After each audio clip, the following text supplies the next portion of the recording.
All right, today we're going to dive into some of the most important pieces of hardware you own, the ones that create the bridge between you and your digital life. We're talking about computer peripherals. From the keyboard right under your fingers to the headphones you might be wearing right now, these things are absolutely fundamental to how we use technology. So let's get into it. So let me ask you something. Have you ever been playing a video game and felt that controller rumble in your hands? Or maybe you've scanned a student ID to get into a building. Or something most of us do, just tapped your phone to pay for your morning coffee. If any of that sounds familiar, then congratulations. You're already an expert user of computer peripherals.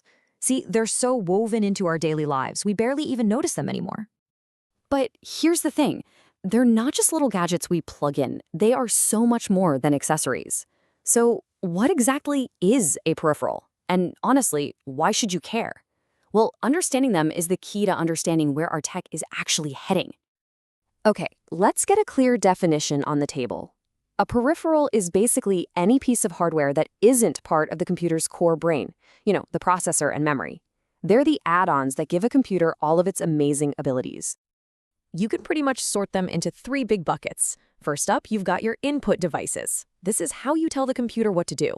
Think keyboards, your mouse, a microphone. Then you have output devices, which is how the computer communicates back to you. Your monitor, speakers, a printer. And finally, you've got storage peripherals, like a USB stick, for keeping all your files safe for the long haul. And how do all these things connect? Well, it's a mix. You've got your classic, reliable wired connections, like USB and HDMI. But let's be honest, we're all about cutting the cord these days. That's where wireless tech comes in, like Bluetooth for our headphones, NFC for those tap-to-pay moments, and of course Wi-Fi for, well, just about everything. Okay, so that covers the basics. But this is where things get really interesting. The innovation that's happening right now with input devices is incredible. They're becoming the computer's eyes and ears in the real, physical world. I mean, the sheer variety of these devices is mind-blowing. We've got RFID and NFC for tracking packages or making payments, barcode readers that instantly connect a product to a massive database, motion sensors for home security or making games feel super immersive. There's even eye tracking, which lets you control a computer just by looking at it. But this innovation, it's not just about convenience or cool gadgets. It's about changing lives. Take this number, 2 million. That's about how many people are affected by multiple sclerosis. And believe it or not, a peripheral that was originally designed for gaming is now helping to monitor this very serious disease. Researcher Cecily Morrison explains how the Microsoft Kinect, that hands-free controller for video games, is being completely repurposed. Its sensor can create a detailed 3D model of a person's body. This lets doctors track the subtle physical changes that come with MS in a way they never could before. I mean, how incredible is that? A gaming accessory having this profound medical impact? And that really opens up a bigger conversation about the human side of all this. Because one of the most important jobs of a peripheral is to make technology accessible for every single person. Think about it. The devices we use to interact with our computers are often called assistive technology. For many people with disabilities, these peripherals aren't just helpful or nice to have. They are absolutely essential for being able to navigate the digital world at all. Here's a really powerful perspective from web development consultant Lorna Mitchell. She doesn't use a mouse. She relies completely on her keyboard.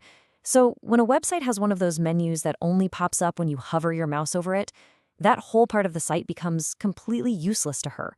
It's such a stark reminder of how simple design choices can either include people or shut them out. And that's exactly why this field is just buzzing with creativity. It's driving the invention of things like screen readers, braille keyboards, head wands for touchscreens, and even foot-controlled mice. Every single one of these is a testament to how we can adapt hardware to meet real human needs. All right, let's switch gears a bit. We've talked a lot about what's on the outside of the computer. Now let's look at something we all have on the inside. I'm talking about one of the most common peripherals out there, the storage drive, and specifically the big battle between the modern solid-state drive, or SSD, and the old-school hard disk drive, the HDD. So when you put these two head-to-head, the difference is, well, it's pretty striking. SSDs are nearly twice as fast, they use 3 times less power, they're completely silent, and way more reliable because there are no moving parts to break. The classic HDD with its spinning metal disks is way more vulnerable if you knock it around. The one place HDDs still have an edge? Price. They're still a bit cheaper per megabyte. So you're probably wondering, how does an SSD even work without any moving parts? It's really fascinating stuff. It uses millions and millions of tiny little electronic switches. You can think of these switches as tiny cages that trap electrons. This gate effect is what holds the data as a 1 or a 0. And the best part is, it stays there even when you shut the power off. And that, in a nutshell, is the magic of solid-state storage. So, when you step back and look at the whole picture, it's clear that peripherals are so much more than just accessories. They are the living, breathing, evolving link between our physical world and the digital one. Every little rumble in a game controller, every tap-to-pay purchase, every life-saving medical scan, it's all powered by these incredible devices. And that leaves us with a final thought, something for you to chew on. What's the one peripheral you use the most in your life? And more importantly, how could you make it better? Not just for you, but how could a small change make someone else's world a little easier, a little better? The tech we use today is just the starting point for the amazing things we're going to build tomorrow.